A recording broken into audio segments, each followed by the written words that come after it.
Hello, I'm Dennis Snow, and this is Speaking of Service Excellence. In spite of what we see on television and in the movies, there are very few truly cruel managers in the business world. Yes, there are managers who are incompetent, neglectful, and uncaring, but real cruelty is thankfully pretty rare. So while the focus of this video isn't on management cruelty, it is about a leadership behavior that can be demoralizing and even destructive to an organization. I'll be talking about what leaders sometimes unintentionally do that make employees feel unimportant and therefore invisible. Think about your own career. Have you ever stepped into your boss's office to discuss some matter and he or she takes a phone call in the middle of your discussion and then proceeds to totally ignore you? I'm sure that it's happened to you at some point in your career. So what are you supposed to do? Stand there, sit down, signal that you'll come back later? In effect, your boss has told you for the next few minutes you are invisible. Think about how that made you feel.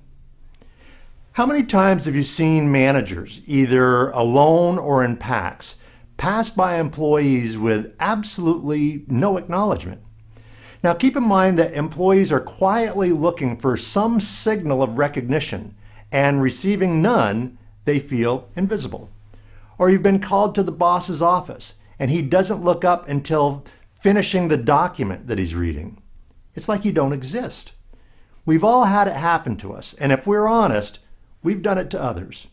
Employees will verbalize the situation with statements like, "I don't feel appreciated," or "I don't feel valued." What these employees are really saying is, "I feel invisible." I believe that this feeling of invisibility is a real problem in today's work environment, and it's the cause of a lot of frustration, unhappiness, and employee turnover.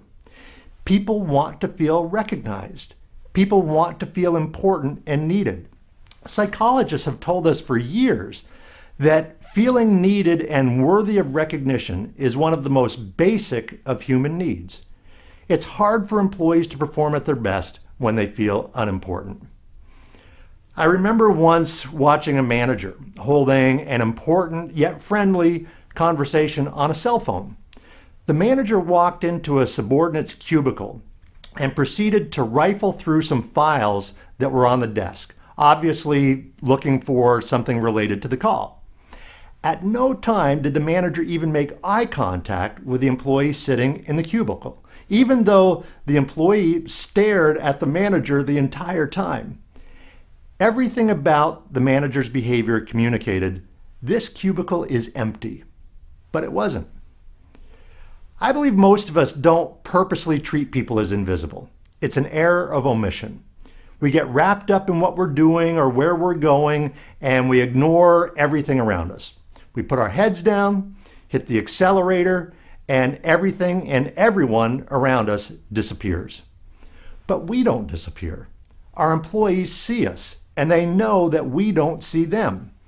And every time it happens, their feeling of value slips a little more until they decide to go somewhere they feel appreciated.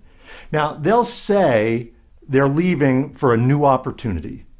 But why did they seek a new opportunity? It's because when you feel invisible, you don't see much opportunity in your current spot. It doesn't take a lot of effort to make people feel noticed. A smile, a hello, and "how did your son's game go last night?" are small courtesies that let your people know that they're there and are important to you. I vividly recall an incident that occurred many years ago when I was a frontline supervisor at Walt Disney World. I was eating lunch with my boss, Bob, when an executive a few layers up the corporate ladder walked up, greeted us, and said, "Bob, where have you been?" My boss had been immersed in a big project for a couple of weeks. They chatted about the project for a bit. The executive showed genuine interest, joked a little, and the conversation ended with a friendly "see you later" to both of us. The whole interaction took 2 minutes at the most. I could tell, however, that Bob thought it was pretty cool that this executive noticed he hadn't been around for a couple of weeks. At that moment, Bob was visible. And more importantly, he felt visible. For the next 30 days, I challenge you to make a conscious effort to ensure that your employees don't feel invisible. Say hello, talk to them, have lunch with them. Notice little things on which you can positively comment that let employees know that you see them. Now, some of you might be thinking, isn't this just an exercise? Yes, it is. And exercise is good for you. If doing this 30-day exercise gets you into the habit of making sure those around you feel important and valued, then the exercise is worth it. If one valued employee who is considering leaving decides to stay because he or she no longer feels invisible, then the exercise is worth it. So here's something to think about. Who in your work group do you imagine feels invisible? You know what to do. I hope that you found the ideas in this video to be beneficial.